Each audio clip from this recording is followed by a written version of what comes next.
So this week we hit a massive milestone at MC Electrical. We hit 5,000 Fronius inverters installed. Now that's a big number for us. Our second most popular inverter that we don't install anymore is Sungrow. And we installed them for several years and we only installed 170 of them. And our third most popular inverter was SolarEdge, and we installed 130 of those. So 130 and 170. So that's about 300 inverters of our second and third most popular. But for the last 2 years, we've stuck 100% with Fronius inverters. And we've done Fronius pretty hardcore for just over 9 years now. And we've done 5,000 of them. You might be wondering, why am I so focused on Fronius? Why am I so hardcore about only selling Fronius inverters? Well, you might be thinking it might be efficiency. Probably more correctly, the MPPT and the GMPPT of the inverter.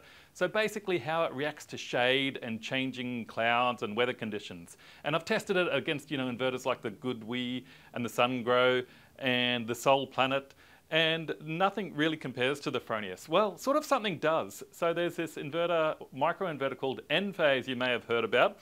And it's touted as the shade solution, that if you've got shade, you need Enphase. Well, I've tested the Fronius against that, and the MPPT and the GMPPT in it is so good that it works about the same as Enphase. The efficiency in all sorts of conditions is really up there with the Fronius. The algorithm that's built in just works and handles anything that you throw at it.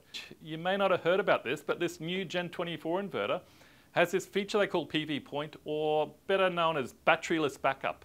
So let's say you don't fork out your 10 or 20 grand for a battery, you just get the Gen 24 inverter with your solar.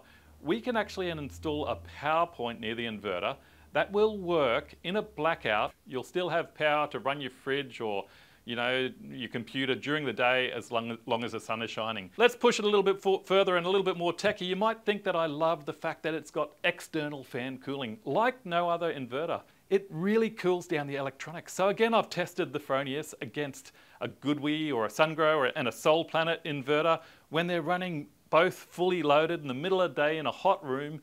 And these other inverters, the GoodWe particularly, ran up to 15 degrees hotter with the same load. So you might think, well, I'm nerding it out and I'm just loving the fan. Well, we're getting closer. The reason that I love the Fronius Gen 24 isn't just theoretical.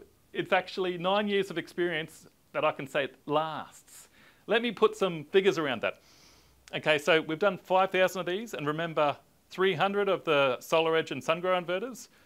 Shane, my service guy, tells me that he has about as many problems with SolarEdge and Sungrow put together of our systems as he does with our Fronius systems. So he'll have to send a guy out every now and then. We'll have to send a guy out to fix a Fronius system, a Fronius inverter, maybe replace the inverter, maybe replace a part on it. But just as often, we'll send someone out to one of these Sungrow or SolarEdge systems, one of these 300 systems. So that basically means, with my figures and my experience over the last over 9 years of installing these inverters, less time installing SolarEdge and Sungrow, it's about 15 or 16 times more reliable. And I'm glad 2 years ago I just went all in with Fronius, and we just have so fewer issues. It's such a nicer way to run a business, not having customers calling up all the time complaining that their inverter is broken down and can we get out there by this afternoon to fix it. Customers are much happier. We don't have to employ multiple electricians just to run around like crazy to fix these inverters. The service department is so much smoother, and we can just focus on doing what we should be doing, installing more new solar systems, not just repairing, some old Chinese garbage, to be frank.